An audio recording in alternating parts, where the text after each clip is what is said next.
के top 5 question देखिएगा दोस्तों। पहला क्वेश्चन है, मोस्ट इंपॉर्टेंट क्वेश्चन है और इस टाइप के हमेशा प्रश्न पूछे जाते हैं दोस्तों। ये मैथमेटिकल रीजनिंग के अंतर्गत आता है, ठीक है। यानी रीजनिंग के भी सेक्शन में क्वेश्चन ये पूछा जाता है और मैथ के भी सेक्शन में ये क्वेश्चन पूछ लिया जाता है। बहुत ही इंपॉर्टेंट टाइप का क्वेश्चन है। क्वेश्चन पढ़िए, क्वेश्चन कह रहा है एक चींटी 3 मीटर चलती है और फिर 4 मीटर ऊंचे एक वृक्ष पर चढ़ती है। वह अपने, ठीक है, कह रहा है अपने मूल स्थान से वह कितनी दूरी पर है। इस पे दोस्तों दो टाइप के प्रश्न बनते हैं, ठीक है। पहला टाइप का और दूसरा टाइप का, ठीक है। तो पहला टाइप का कौन सा बनता है, ये वाला जो क्वेश्चन है इसको मैं सॉल्व करने की कोशिश कर रहा हूं और आप दोस्तों क्या करिएगा, समझने की कोशिश करिएगा, ठीक है। देखिए कह रहा है एक चींटी 3 मीटर चलती है। क्या होती है दोस्तों, एक चींटी 3 मीटर चलती है। यानी मान लेंगे दोस्तों चींटी इस पॉइंट से चल रही है, कितना मीटर चली है दोस्तों, 3 मीटर चली है और फिर 4 मीटर ऊंचे वृक्ष पर चढ़ती है। ये वृक्ष मान लेंगे दोस्तों 4 मीटर का है। कितने मीटर का है, 4 मीटर ऊंचे वृक्ष पर चढ़ जाती है। और प्रश्न अब क्या पूछ रहा है, प्रश्न देखिए पूछ रहा है अपने मूल स्थान से वह कितनी दूरी पर है।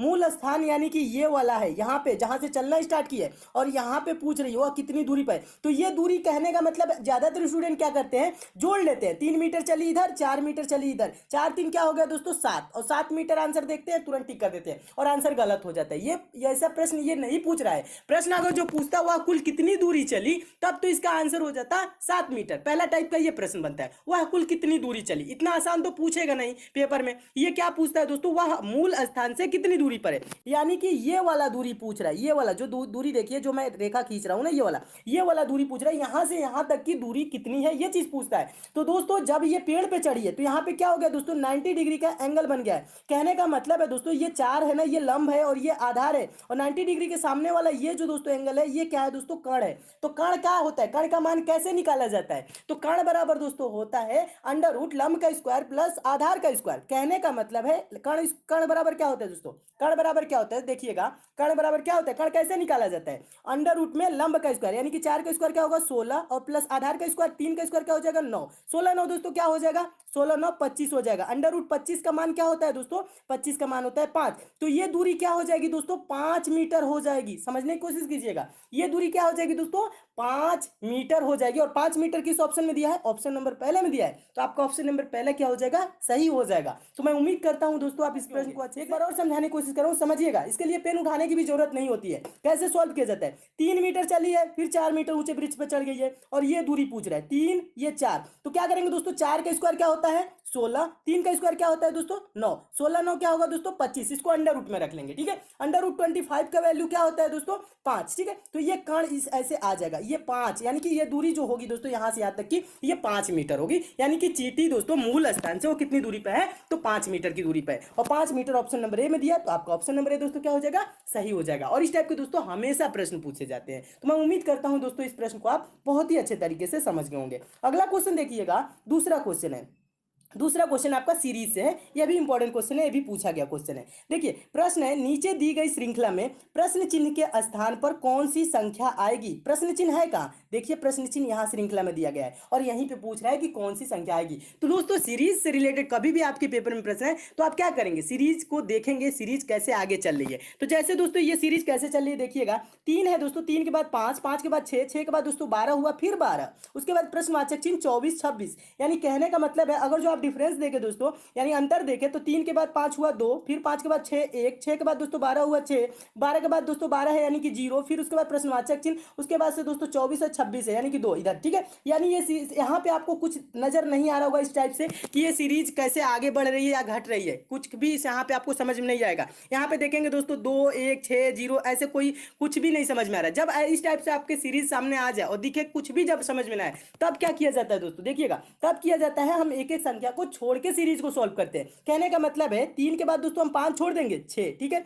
6 के बाद दोस्तों 12 छोड़ देंगे, ये वाला 12 लेंगे, फिर 12 के बाद दोस्तों ये प्रश्नवाचक चिन्ह छोड़ के 24, ठीक है। यानी कहने का मतलब है देखिए क्या हुआ, 3 दूना के 6, 6 दूना के 12, 12 दूना के 24, यानी क्या हो रहा है मल्टीप्लाई 2 हो रहा है यानी कि 2 गुना हो रहा है।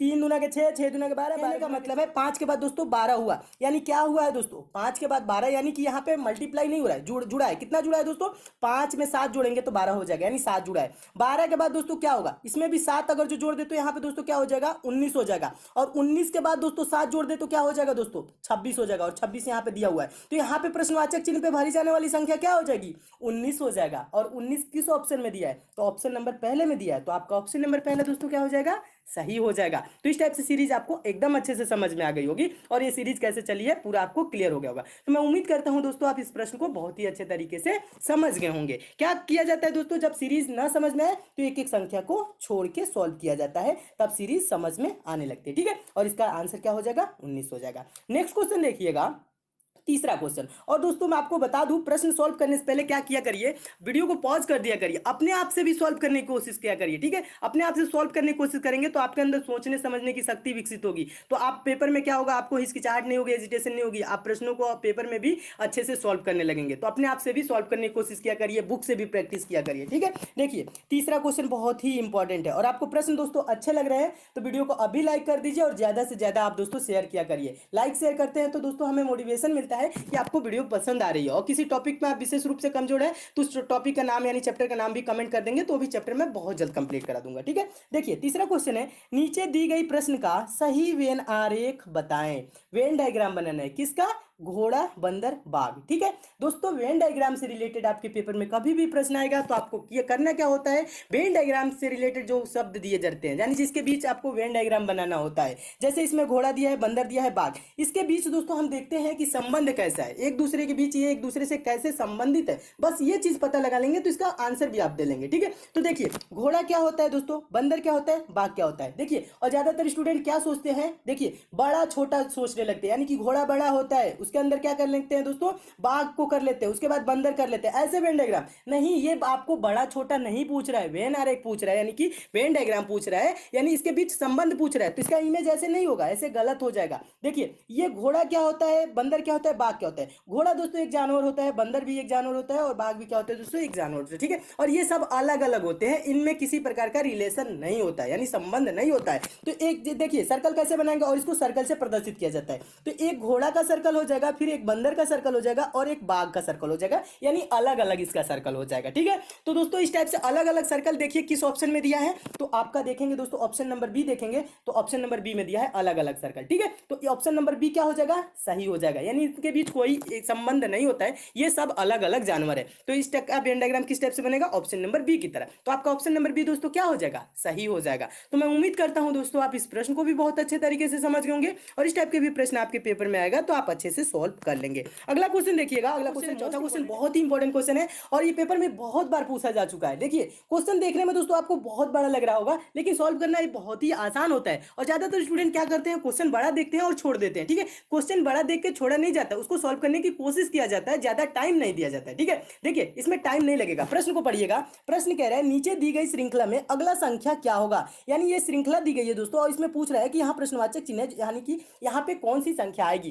तो इसके लिए क्या करेंगे दोस्तों, सीरीज के संख्याओं को ध्यान से देखेंगे, सीरीज कैसे आगे चल रही है। कहने का मतलब इसमें देखिए पहले में क्या दिया है 58965423 उसके बाद दोस्तों है 89654237, उसके बाद है 896543, उसके बाद दोस्तों है 965423, उसके बाद प्रश्नवाचक चिन्ह। ठीक है, ये दिया है। तो इसमें आप थोड़ा सा अगर दोस्तों थोड़ा सा दिमाग लगाएंगे, ध्यान लगाएंगे तो क्या होगा दोस्तों, ध्यान से देखेंगे तो आपको दिख जाएगा। ठीक है, क्या दिख जाएगा, यानी ये जो श्रृंखला है, ये जो पहला वाला संख्या है, ठीक है, अगर जो ध्यान से देखे उसके बाद दूसरे वाले में क्या हुआ है, यहाँ पे दोस्तों जो यहाँ पे आपको 5 दिख रहा है ना, ये वाला 5 पहला वाला संख्या इसमें काट दिया है, तो यानी दूसरे में क्या किया है, 5 को नहीं लिखा है, 5 को नहीं लिखा है, 8 से स्टार्ट किया है और यहां तक लिखा है 8 9, देखिए लिखा है ना 89654237, ये लिखा है ना 89654237, ये चीज लिखा हुआ है। ठीक है, अब आगे क्या किया है दोस्तों, आगे देखिएगा, आगे देखिए दोस्तों 896 लिखा है, 5423 तक लिखा है, 7 को नहीं लिखा है।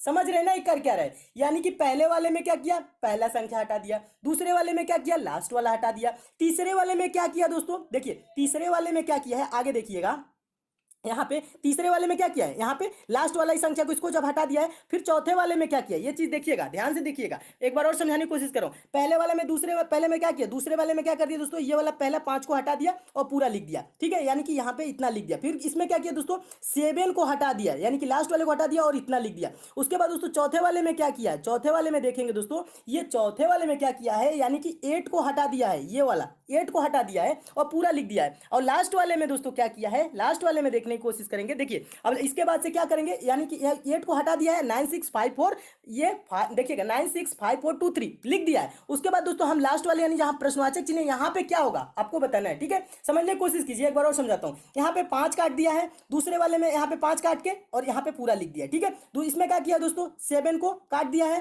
पूरा लिख दिया है। फिर क्या किया दोस्तों, यहाँ पे दोस्तों 8 को काट के यहाँ पे लिख दिया, ठीक है। इसमें हम क्या करेंगे दोस्तों, 3 को काट देंगे, जितना बचा वो लिख देंगे। कहने का मतलब है दोस्तों, ये बचा क्या क्या दोस्तों, 96542, 96542 इसका राइट आंसर होगा, जो कि ऑप्शन नंबर डी में दिया है। तो आपका ऑप्शन नंबर डी दोस्तों क्या हो जाएगा, सही हो जाएगा। तो इस टाइप के भी प्रश्न आए दोस्तों तो आप ऐसे सॉल्व कर सकते हैं। एक बार समझ लीजिएगा, ज्यादा कुछ नहीं किया है, बस 5 काटा है फिर लिख दिया, ठीक है। फिर इसमें क्या किया है दोस्तों, 7 को काटा है लिख दिया, ठीक है। फिर इसमें क्या किया है दोस्तों, 8 को काटा है लिख दिया। फिर आगे क्या करेंगे दोस्तों, 3 को काटेंगे लिख देंगे, ठीक है। 3 को काटेंगे लिख देंगे, तो इसका आंसर क्या हो जाएगा, ये हो जाएगा। देखिए दोस्तों बहुत ही आसान क्वेश्चन है और ये बहुत बार पूछा जा चुका है, और मैं उम्मीद करता हूं दोस्तों इस प्रश्न को आप बहुत ही अच्छे तरीके से समझ गए होंगे। नेक्स्ट क्वेश्चन देखिएगा दोस्तों, 5वां क्वेश्चन कैलेंडर से है और मोस्ट इंपॉर्टेंट क्वेश्चन है, और रेलवे एग्जाम में ये प्रश्न पूछा जा चुका है। देखिए क्वेश्चन क्या कह रहा है, यदि 30 जनवरी 2013 गुरुवार रहा हो, गुरुवार मतलब क्या होता है दोस्तों, बृहस्पतिवार होता है, ठीक है। बृहस्पतिवार रहा हो तो 2 मार्च 2013 को कौन सा दिन था, ये चीज पूछ रहा है। तो दोस्तों इस टाइप के प्रश्नों को कैसे सॉल्व किया जाता है, देखिए अगर जो इस टाइप के प्रश्न है तो आपको किया जाता है, करना क्या होता है दोस्तों, करना क्या चाहिए। देखिए 30 जनवरी 2013 से 2 मार्च 2013 तक हम दिन निकालेंगे, कितने दिन होंगे, ठीक है। ये चीज इनके बीच की दिन निकालेंगे। तो देखिए यहाँ पे आप करना क्या है, 30 जनवरी यानी कि जनवरी टोटल कितने दिन का होता है दोस्तों, जनवरी कितने दिन का होता है, 31 दिन का होता है। जनवरी कितने दिन का होता है, 31 दिन, और 30 दिन तो बीत गया, बचा इसमें कितना दिन दोस्तों, 1 दिन। फेब्रुवरी कितने दिन का होता है दोस्तों, 28 या 29 दिन का। लीप ईयर जो होता है दोस्तों उसमें फेब्रुवरी होता है 29 दिन का। और लीप ईयर कैसे निकालते हैं, कैसे पहचानते हैं, तो दोस्तों जो वर्ष होता है, जैसे यहाँ 2013 है, अगर जो इसमें पूरा पूरा भाग चला जाएगा तो ये लीप ईयर होगा। इसमें दोस्तों 4 से किससे दोस्तों, 4 से पूरा पूरा भाग चला जाएगा, जिसमें वो क्या होता है, लीप ईयर। जैसे 2012 में पूरा पूरा 4 से भाग चला जाएगा, ठीक है। 2020 है, 2012, 2016, 2020, ये क्या होगा दोस्तों, ये सब लीप ईयर होते हैं, इसमें 4 से पूरा पूरा भाग चला जाता है। तो इसमें फरवरी माह कितने दिन का होता है, 29 दिन का होता है। लेकिन 2013 क्या है, लीप ईयर नहीं है, तो इसमें फरवरी माह कितने दिन का होगा, 28 दिन का। तो फरवरी में कितना दिन बचा दोस्तों, 28 दिन। और पूछ क्या रहा है दोस्तों, 2 मार्च को, फरवरी के बाद आएगा मार्च, 2 मार्च यानी कि 2 मार्च में 2 दिन, ठीक है। अब इसको जोड़िए, कितना दिन हुआ, 1 28 2 जोड़ेंगे, 1 28 29 29 2 31, कितना दिन हो गया दोस्तों, 31 दिन। अब क्या करेंगे दोस्तों, इसके बीच का दिन कितना आ गया, 31 दिन आ गया। हम 31 को क्या करेंगे दोस्तों, 7 से भाग करेंगे। 7 से क्यों भाग करते हैं, सप्ताह में 7 दिन होते हैं, प्रत्येक सप्ताह के बाद वही दिन रिपीट करने लगता है, इसलिए दोस्तों क्या करते हैं, 7 से भाग करेंगे। 31 को दोस्तों 7 से भाग करेंगे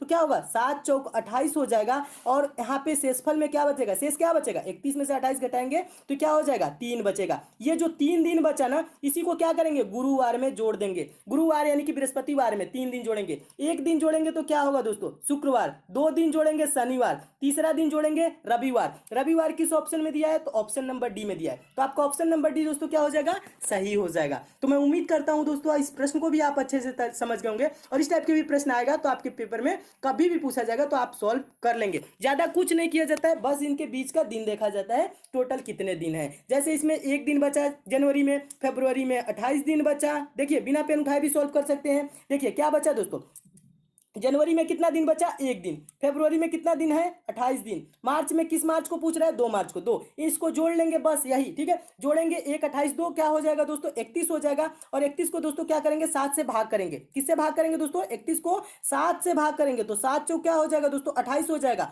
और यहाँ पे शेष में क्या बचेगा, 3 दिन। जो शेष में दोस्तों बचता है वही हम इसमें जोड़ देते हैं गुरुवार में। गुरुवार में 3 दिन जोड़ेंगे तो हो जाएगा रविवार, इसका रविवार। अगर जो दोस्तों शेष में कुछ भी ना बचे, जीरो बचे, जीरो भी कभी बचता है, ठीक है, तो यानी कि वही दिन होगा, गुरुवार ही होगा। जीरो भी बचता है तो आप कंफ्यूज ना होइएगा, ठीक है। अगर जो जीरो बचेगा तो गुरुवार ही होगा। और इसमें 1 दिन बचा, 2 दिन बचा, 3 दिन बचा, जितना दिन बचता है उसको हम गुरुवार यानी कि जो दिन दिया रहता है उसमें हम जोड़ लेते हैं। 3 दिन जोड़ेंगे, रविवार इसका राइट आंसर हो जाएगा।